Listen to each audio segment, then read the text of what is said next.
بسم اللہ الرحمن الرحیم۔ السلام علیکم ورحمۃ اللہ وبرکاتہ۔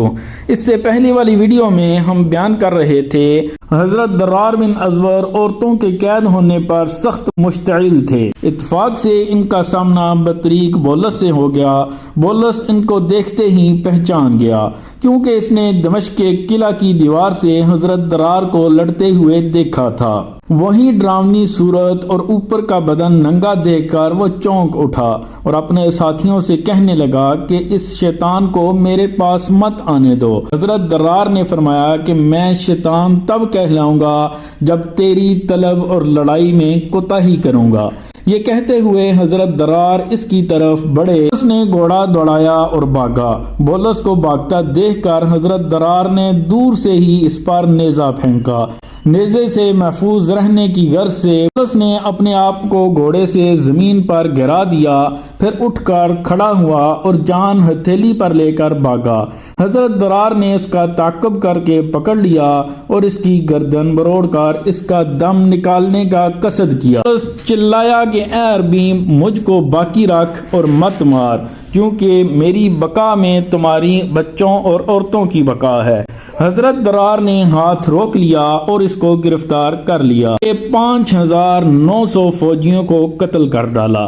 6000 سواروں میں سے صرف 100 ہی زندہ بچے تھے، اور وہ بھی تمام کے تمام گرفتار تھے، جن میں ان کا سردار بطریق بولس بھی تھا۔ اب سب سے اہم مسئلہ ان عورتوں اور بچوں کو چھڑانے کا تھا، جن کو بطریق بولس کا بھائی بطرس قید کر کے نہر استریاق نامی مقام پر لے گیا تھا۔ حضرت خالد نے حضرت ابو عبیدہ کے ہمراہ سارا لشکر اجنادین کی جانب روانہ کر دیا، تاکہ اگر وردان کا لشکر آ پہنچے تو وہ اسلامی لشکر کی کمک کریں۔ حضرت خالد نے اپنے ساتھ 2000 سوار رکھے، تاکہ قید ہونے والی معزز خواتین اسلام کی رہائی کا معاملہ حل کریں۔ حضرت خالد نہر استریاق کی جانب 2000 سواروں کو لے کر روانہ ہوئے۔ جب حضرت خالد نہر استریاق کے اس مقام پر پہنچے جہاں بطرس کا 10,000 کا پیدل لشکر خواتین اسلام کو قید میں رکھ کر پڑاؤ کیے ہوئے تھا، حضرت خالد نے دور سے دیکھا کہ لشکر کے بیچ سے گرد اٹھ رہی ہے اور تلواریں اور نیزے چمک رہے ہیں۔ یہ تمام علامتیں لڑائی کی تھیں، اور بطریق بولس کا انتظار کر رہے تھے کہ وہ آ کر سب کو اس کے حصے کا مال اور پسند کی عورتیں تقسیم کرے۔ خواتین اسلام اپنے خیموں میں آ کر مشورہ کرنے جمع ہوئیں۔ قید ہونے والی خواتین میں قوم حمیرہ اور قوم عمالقہ کی عورتیں بھی تھیں۔ ان قبیلوں کی عورتوں کی شجاعت اور بہادری گھڑ سواری میں پورے ملک عرب میں مشہور۔ تمام عورتوں کو مخاطب کر کے حضرت خولہ بن ازور نے کہا کہ اے اسلام کی بہادر بیٹیوں، کیا تم اس بات پر راضی ہو کہ رومی ہم پر غالب اور ہم ان مشرکوں کی باندیاں بن کر رہے؟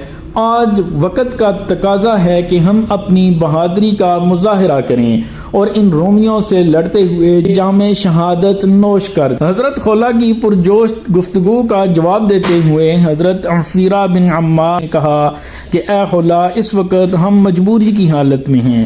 ہمارے پاس تو تلوار، نیزہ اور سواری کا گھوڑا کچھ بھی نہیں، ہم بے سر و سامان اور نہتے۔ حضرت خولہ نے کہا کہ اے بہادر شہزادی، خیموں کی لکڑیاں لے کر ہم ان سب رومی ناقصوں پر حملہ کر دیں، شاید اللہ تعالی ہماری مدد فرمائے اور ہم ان پر غالب آ جائیں۔ اس طرح مر جانے سے ہم اور ہمارے خاندان شرم و عار سے نجات اور راحت حاصل کریں۔ خدا کی قسم، تم نے جو بات کہی اس سے بہتر اور کوئی بات نہیں ہو سکتی، اور جو تدبیر تم نے بتائی اس سے بہتر تدبیر اور کوئی نہیں ہو سکتی۔ اور اس طرح سے تمام خواتین جنگ کے لیے تیار ہو گئیں، اور اس سے آگے ان کے ساتھ کیا معاملہ پیش آیا، یہ ساری تفصیل ہم انشاءاللہ آپ کو نیکسٹ ویڈیو میں بتائیں گے۔ دعاؤں میں ہمیں یاد رکھیے گا۔ اجازت دیجیے، اللہ حافظ۔